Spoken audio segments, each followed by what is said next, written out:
The New York Mets are reportedly showing interest in Edward Cabrera, the Marlins' young starting pitcher. Is this the guy they should target at the deadline?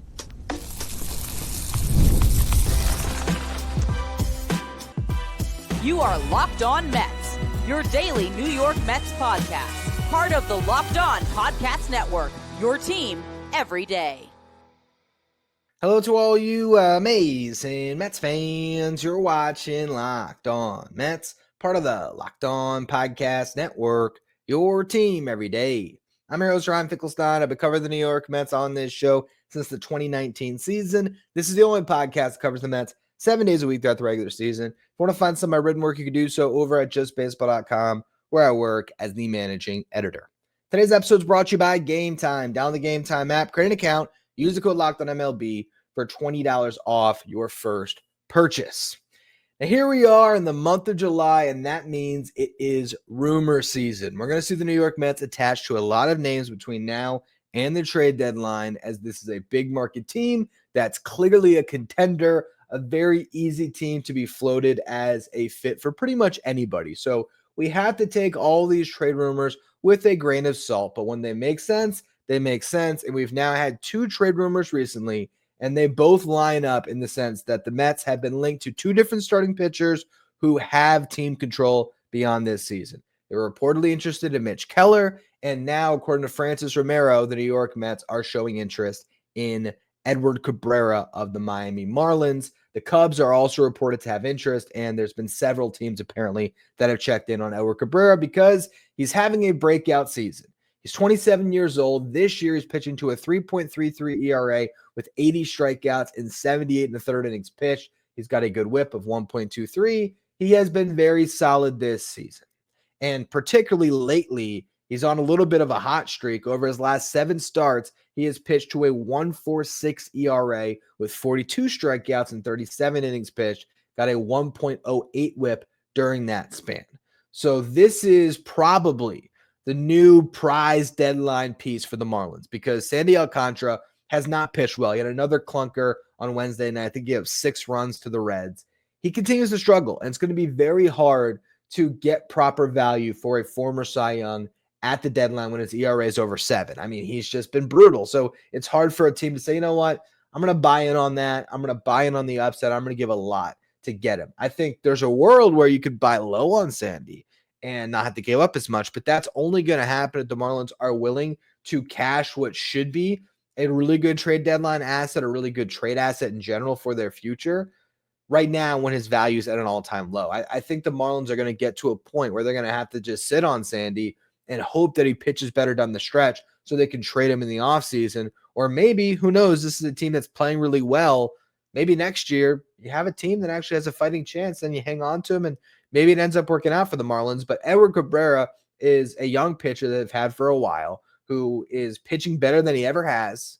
And it's the one chip they have as a team that should be selling but doesn't have much to sell that makes sense to move. I look at him. I look at Anthony Bender, who's pitching to a low 2s ERA out of the bullpen, and he has 2 years of control after this season. Those are the guys the Marlins should be shopping. Kyle Stowers, Agustin Ramirez, Yuri Perez. That's the future Marlins. Those are the guys you're building around. So these are the guys that are in arbitration that you would think get moved. So it makes sense that he's going to be shopped, and the Mets are a team that conceivably could go after him. The question is, has Cabrera made a change that is legit? Is the guy that we've watched, who looks like a frontline pitcher over the past couple months, is that real? Or is he the guy that has a career 4.11 ERA that's been very inconsistent?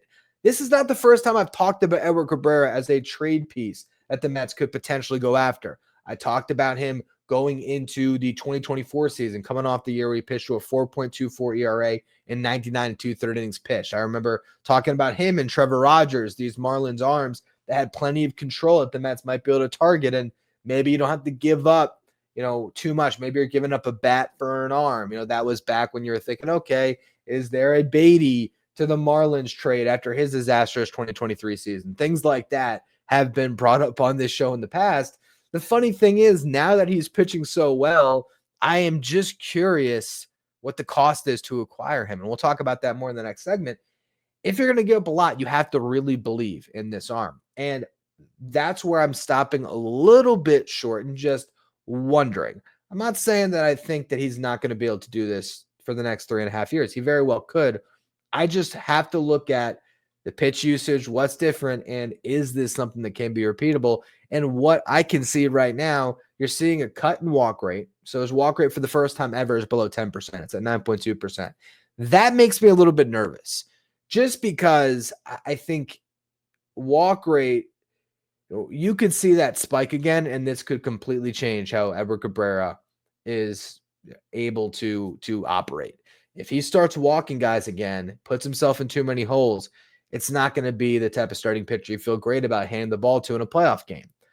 Just last year, 4.95 ERA. So that's the one thing that concerns me. But there is a tangible difference in his pitch usage.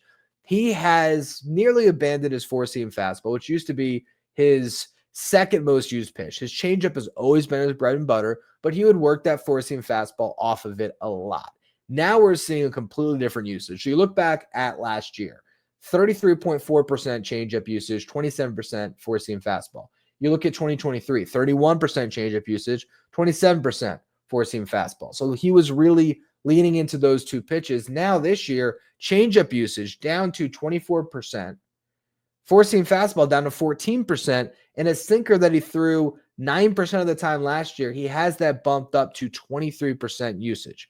What does that mean? Why is he all of a sudden going to the sinker more? Well, he is trying to be more of a ground ball pitcher, and also that sinker plays really well off of the changeup.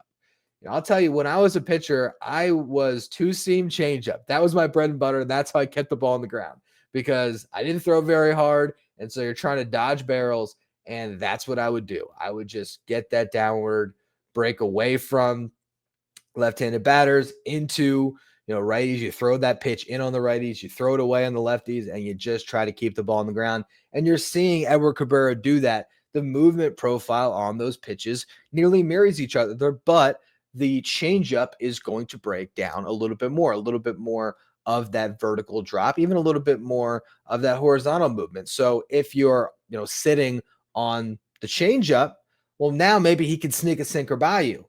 If you're looking for the sinker, maybe that changeup is something that he can get under your barrel completely, or maybe, you end up hitting the ball into the ground. So I think the sinker is now allowing his best pitch to play even a little bit better.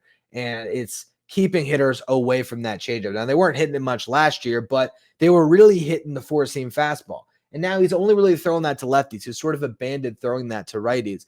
And you're seeing a better pitcher. He also is throwing a slider a lot more, and his curveball, he's throwing that at a good clip. Last year, curveball about 22% usage. Same thing this year. But the slider is about double the usage of that. So a little bit more breaking balls. And he's getting a whiff rate on the curveball at 38%, whiff rate on the slider at 44%. So you have a couple of strikeout pitches right there with the curveball and the slider. You have the ability to keep the ball on the ground with the sinker and the changeup. And then, he'll still occasionally throw a four-seam fastball in there, and that four-seam can get up to 97, 98, but so can the sinker. So I look at Edward Cabrera, and I look at what he's done this season, and I do think it is relatively repeatable. Where I'm a little bit cautious about this is looking at Edward Cabrera as a frontline arm. To me, even though he has been very good, this is more of a middle of the rotation to back of the rotation arm. So I would want to see the Mets give up a trade package that is sort of commensurate to that. And what I don't know is if the interest in Cabrera is one of the few arms that's under team control and cheap, who's having a great season. I mean, this could end up being theoretically one of the absolute top arms on the market, a guy that might get more trade value based on the control than nearly anybody else, because there's not a lot of guys that fit that profile. So what will it take to get him? Is he the right arm for the Mets? I'm going to go through those things in just a minute. Today's episode is brought to you by Game Time. Have you ever decided at the last minute that you want to head to the ballpark with your friends and family and check out a game? Maybe it's game day and you suddenly realize, I want to be in the stands. Well, that's exactly where Game Time comes in. It is the easiest way to grab last-minute tickets without the stress. Game Time makes buying tickets fast and simple. Prices on the app actually drop the closer you get to first pitch, and they've got incredible last-minute deals, clear CFUs, and a lowest price guarantee that takes the worry out of buying tickets. When I'm going to the ballpark, I wait until I'm walking towards the security line. That's when I get my tickets. Game Time is the official ticketing partner of Locked On MLB, making it easy to browse the app for an exciting upcoming MLB game. Like maybe you're in the Baltimore area and you want to check out Mets-Orioles today for the doubleheader. You can do that using Game Time. Take the guesswork out of buying tickets with Game Time. Download the Game Time app, create an account, use the code LOCKEDONMLB for $20 off your first purchase. Terms apply. Again, create an account, redeem the code LOCKEDONMLB for $20 off. Download Game Time today. Last minute tickets, lowest price, guaranteed. If you're watching on YouTube today, do me a favor, hit that subscribe button, help us get closer to our next goal of 14,000 subscribers. Now, when it comes to the recent trade rumors swirling around the Mets, I like Edward Cabrera a lot more than Mitch Keller. I will tell you that first and foremost here. And the reason that I like that a lot more is because of the cost when it comes to salary. Not that I think the Mets should pinch pennies. I just don't think Mitch Keller is worth his contract. I've written about this for Just Baseball. I have talked about this briefly on this show. Mitch Keller's owed $55.7 million over the next 3 years after this season. I don't think Mitch Keller gets that on the open market. He would have to put up the season that he has over the entire campaign, and he's never done that. He really hasn't. You look at his career, he has never put together two good halves in a row. 2022, first half 4.55 ERA. Second half, 3.09 ERA. Now, he was bad before 2022. That's why I'm starting there.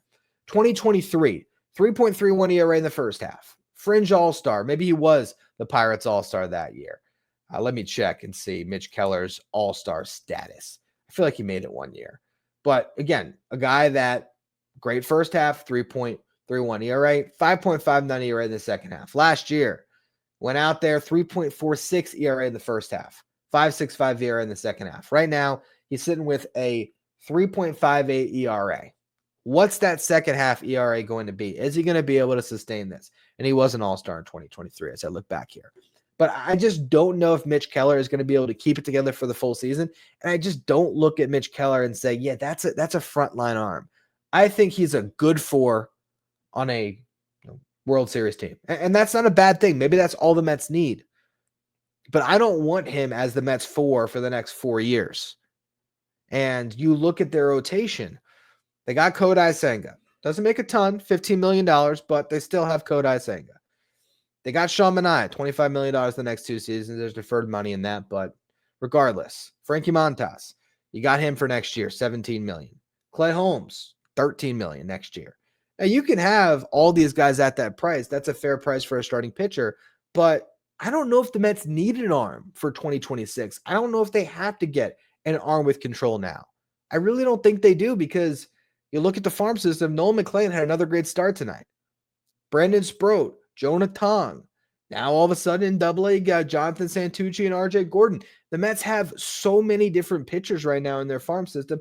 And I don't even think I just mentioned Christian Scott, but he's coming off Tommy John next year. And that's not even to mention David Peterson. I'd rather take that $55.7 million, bring it to David Peterson and say, hey, you want to sign an extension? He's probably going to make like $10 million next year at most. At most. I think he's making, I want to say somewhere in the $4 million range this year. But, again, $10 million probably the max they're going to see Peterson make. So that's pretty much that for your first 3 free agent years, $15 million per. I'd sign up for that in a heartbeat. I think David Peterson's a better pitcher than Mitch Keller. And he's homegrown. So I look at Mitch Keller, and I just don't like that deal. Now you look at Edward Cabrera, and you say, okay, how much is he going to make? And I actually did the math on this because I was comparing for Just Baseball. In the article I was writing, I was looking at Mitch Keller, and I was looking at Bailey Falter. And it seems like the Pirates want to trade Keller because they want to get off the money so that they can reinvest it on hitting, where instead I think they should keep Mitch Keller because I think Mitch Keller, as the longest tenured member of the organization, Andrew McCutchen left, so he doesn't count. I think he's more valuable to them than he is to any other team. And I think Bailey Falter, who's only going to make at most, and I comped him to Ranger Suarez and Jesus Luzardo, guys that have had a little bit more success than Bailey Falter, but just to see sort of the cap or the max of what Falter would make in 3 years of arbitration after this year, he's looking at $15 to $20 million. And so if I'm an opposing team and I'm trading with the Pirates, I'd rather take the lefty that's under team control that I can have in my rotation for the same amount of time for half, if not a third of the money, rather than Mitch Keller. And the same thing applies with Edward Cabrera. I think he probably tops out at about $20 million over the next 3 years and probably doesn't even get that much. So then it makes sense. It fits into your plans a little bit more. What would it take to get him, though? And that's the thing. So you look at the package that they were able to get last year for Trevor Rogers, the Marlins. Now, Rogers was not pitching as well as Edward Cabrera is, although he did have 2 months in a row in June and July where he was pitching to a sub 3.5 ERA. That's what the Orioles bought. They thought he was that guy. This year, first couple starts in the big leagues, he actually has been pretty good. That trade is a wild one to follow as Kyle Stowers is an all-star. Connor Norby was the man last year, and now he's still, I think he's been battling injuries all year, but they got 2 close to big league ready bats, or big league ready bats is actually probably what you could describe them as. Guys that would plug into the lineup right away. I think that would be the starting point. You probably have to add a little bit more for Cabrera because he has been better. So you look at what the Mets could put on the table. Jet Williams, Carson Bench, Ryan Clifford, Jacob Reimer. I'm not trading any of those 4 guys for Edward Cabrera. That's your top 4 position player prospects in my eyes right now. Maybe I'm missing somebody. No, I think that's about it. Yeah, those are the 4 guys that I'm looking at and saying no. Jonah Tong, Nolan McLean, Brandon Sproat. I'm not trading any of them for Edward Cabrera. So now, what are you trading for Edward Cabrera? Looking at a similar package where it's 2 guys who are close to the big leagues.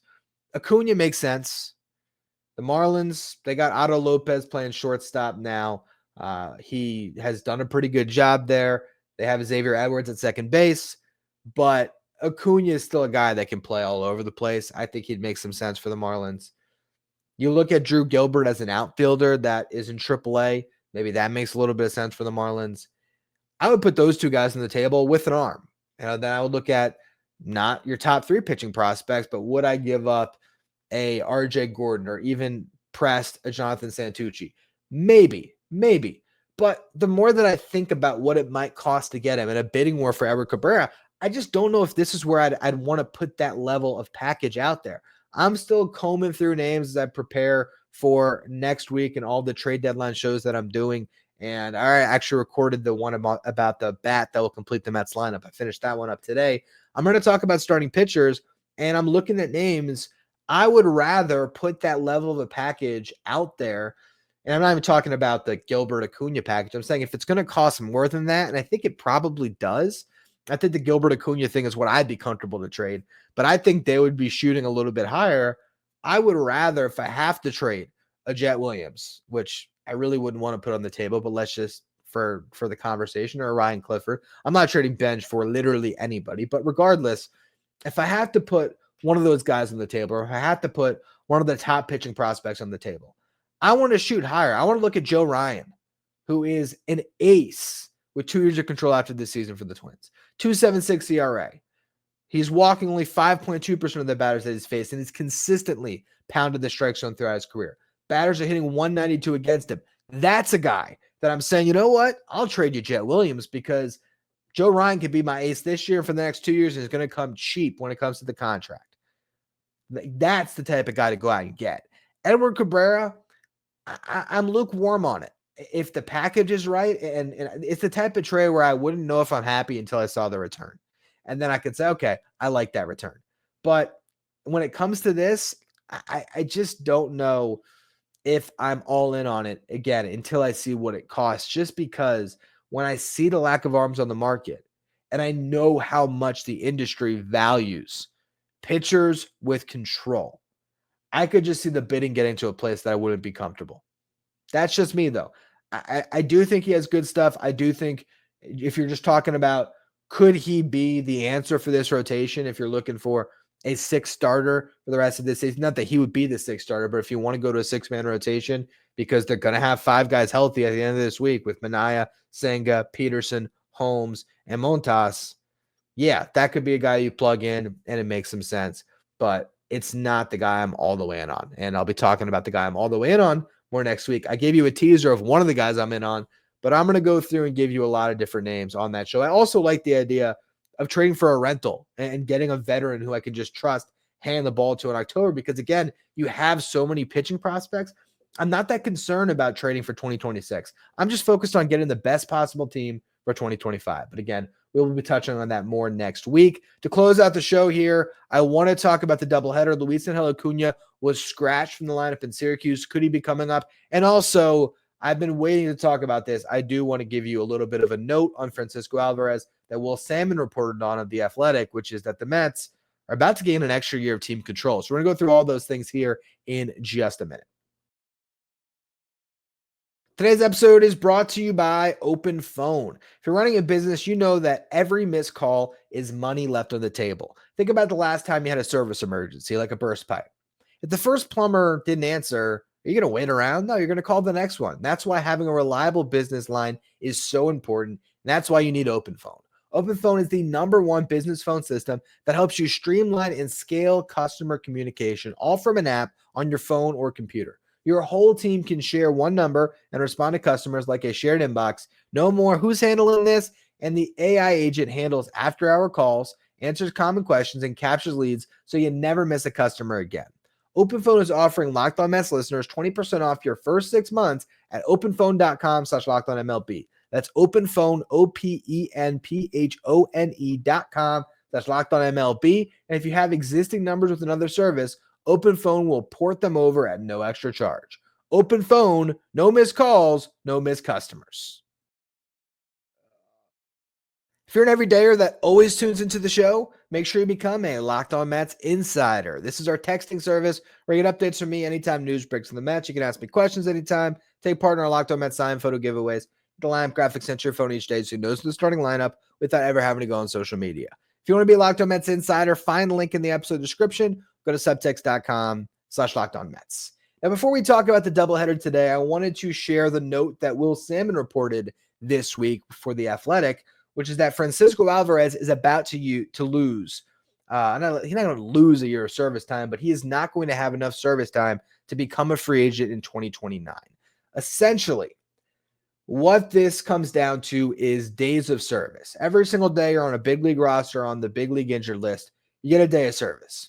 And for Alvarez, if he had stayed on the Mets roster for all of this season and next year and the year following, he would eventually hit free agency after the 2028 season is, I believe, when he was going to hit the market. But because he has now spent time in the minor leagues and his service time clock has stopped, if the Mets don't promote him back by Saturday, he will essentially lose a year because he'll get to the end of the 2028 season and he will be shy of enough days of service time to become a free agent. So now the Mets have absolutely no incentive to bring him back. They weren't going to. I don't think this is service time manipulation. Alvarez, warranted a demotion based on the fact that he wasn't hitting and hasn't hit the way the Mets expected him to across his career. He has been on a downward slide offensively, and they really felt that putting him in the minor leagues was going to spark his bat. And so far, the returns in Syracuse have been pretty good lately. He's been swinging the bat well. He's got his power stroke back. This could be the thing that in the second half allows Alvarez to take off, and that would be amazing. But when it comes to his career, this is a big blow. And again, I don't think the Mets set out for this, but now that you're in it, it makes sense to just wait it out because you were going to do that anyway. And now all of a sudden, you're going to get an extra year of control. Maybe the Mets knew this. Maybe that's why they pulled the trigger when they did, because the math, it works out pretty spot on too. Hey, if Alvarez comes back right after the break, you get that extra year. Now, he will still hit arbitration next year. So he's going to be a Super 2 player. Essentially, it's these guys that are caught in the middle where they don't quite have enough service time to hit free agency, that year early, but they've had enough service time where they're of the top 22% or something along those lines of guys who are between 2 and 3 years of service where they still get to hit arbitration. That's actually why Edward Cabrera has hit arbitration this last winter. Bailey Falter, talked about him. He too had hit arbitration, this past winter, but still had 3 more years of arbitration. So that's what Alvarez will have. 4 years of arbitration still means that if he plays well over the next 3 years, what would have been his first free agent year and his 4th year of arbitration, he should do fairly well. But he's also at this point not putting up the counting stats to necessarily get paid. It's just one of those things that ends up working out for the Mets in the long run. But for Alvarez, obviously a little bit of a tough blow. Now let's talk about this upcoming doubleheader today. Luis Angel Acuña, I think, is going to join the roster as the 27th man for the doubleheader. Typically, teams are going to go with a pitcher to slot in, but the Mets don't necessarily need one. And Acuña can be very beneficial when you got to play 18 innings in a day. You can play all over the diamond, gives you another pinch running option. And I don't think the Mets are really keen on having Francisco Lindor start both games of a doubleheader right now with a broken toe. So it makes sense that they'd want somebody else to start a game at shortstop. And while Ronnie Mauricio certainly can play a big league shortstop, it's not going to look nearly as good as Luis Angel Acuña. So I think that is what this is about. I imagine Acuña starts the second game with Lindor DHing and is available off the bench. And the reason why you do it, again, the Mets are pretty stockpiled for this doubleheader today. They've had a fair amount of rest, Monday off day, and now Wednesday, rain out. So you have a lot of guys that are rested in that bullpen. Brendan Waddell is not pitched in 3 days, so he should be good to go for 3 innings. Justin Hageman, who likely starts the second game of this doubleheader, counted him for maybe 4. Rico Garcia is on 3 days rest. He's pitched as many as 3 innings in the minor leagues this year, but I could kind of expect 2 out of him, considering he threw 2 in his first big league appearance this year. So right there, that's a game's worth of innings if everything goes right. You have Alex Carrillo, who had a day off, obviously. He typically can go more than 3 outs, but even if it's just 3, you got him on the table. Ryan Stanek has had plenty of rest, I think 4 days. Chris Devanski's pretty fresh. Huascar Brazaban, Reed Garrett, Edwin Diaz, they've all had a day, so they should be good to go and leverage again. The Mets are trying to hold the tight one. So, and that's not even mentioning Dickie Lovelady. He had a lot of options. I don't think that another arm would have necessarily pitched. So it makes sense for the Mets. Bring up Acuña, let him start a game at shortstop, and, have him off the bench for the other game. Obviously, you're going to see, plenty of Juan Soto and Brandon Nimmo and Pete Alonso and all these guys. But you're also going to see a lot of the young players get in there. I'm sure we see at least one start from Mark Vientos against the right-handers. I think he is a little bit more in a, start against lefties kind of role. He was not going to start before the game got rained out. It was the same starting lineup, I think, to a T. I don't know about the order exactly, but I do know that Mauricio and Beatty were both in there. You had McNeil in center field. So, I think Vientos' playing time will get cut, but he's going to start one of these games in the doubleheader.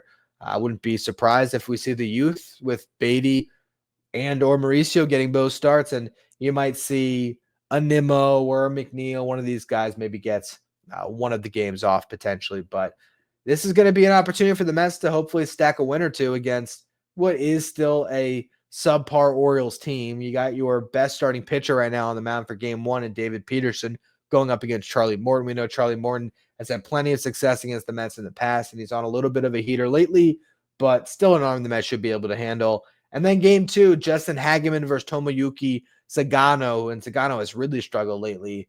So you feel pretty good about the Mets' chances in both of these games. And you got 5 games left until the break and 70 games left on the season. The Mets have played 92 games this year. So 5 more left, then you have 65 after the break. Getting closer to that stretch run, the Phillies are currently half a game up on the Mets. They're off today. They're going to play 3 over the weekend against the Padres. The Mets will have played, I guess when it's all said and done, 1 more game than the Phillies. So if you look at it, the Mets win 3 of their final 5, and let's just say the Phillies beat the Padres over the weekend. The Mets will at worst be even with the Phillies in the win column come the All-Star break. But they're going to be right there. You just don't want to trip over the finish line. You got a couple of sub 500 teams that you're going up against. So go out there and win at least a game of a doubleheader. If you sweep it, huge series there in Baltimore. And then you go to Kansas City where you're going to get Kodai Senga back as well as Sean Manaea. So it's going to be a lot of fun to see what the Mets have in store for us over the weekend. But you got to get through a doubleheader first to get there. I'm going to do a live stream after game 1 of this doubleheader to have a little post-cast action. And then I'm sure Chris Schubert will be there for your actual Locked On Mets post-cast after the second game of the doubleheader. And then we'll have a full edition of Locked On Mets tomorrow, breaking down the final results of the doubleheader, previewing the weekend ahead. And we'll see what else we talk about. Could be maybe a little more prospect talk. We'll kind of see what comes out of the news cycle for the Mets over the upcoming 24 hours. I really appreciate you all for tuning in, though. And I'm still really excited for what's coming ahead next week with all these trade deadline shows that I'm working on. It's going to be a lot of fun. You don't want to miss out on any of it. So if you're watching on YouTube, make sure you hit that subscribe button. Make sure you hit the notification bell so you're notified whenever I go live or whenever an episode drops. If you're listening on the audio side, follow, rate, and review wherever you get your podcast. If you want to be a Locked On Mets insider, find the link in the episode description. Go to subtext.com/LockedOnMets. Thank you for making Locked On Mets your first listener, your first watch every day. Now for your second watch, head over to YouTube and check out Locked On MLB Game at the show that'll take you around all the action in Major League Baseball with insight from our local experts. You find Locked On MLB Game Night on the Locked On MLB YouTube channel, as well as the Locked On MLB podcast feed.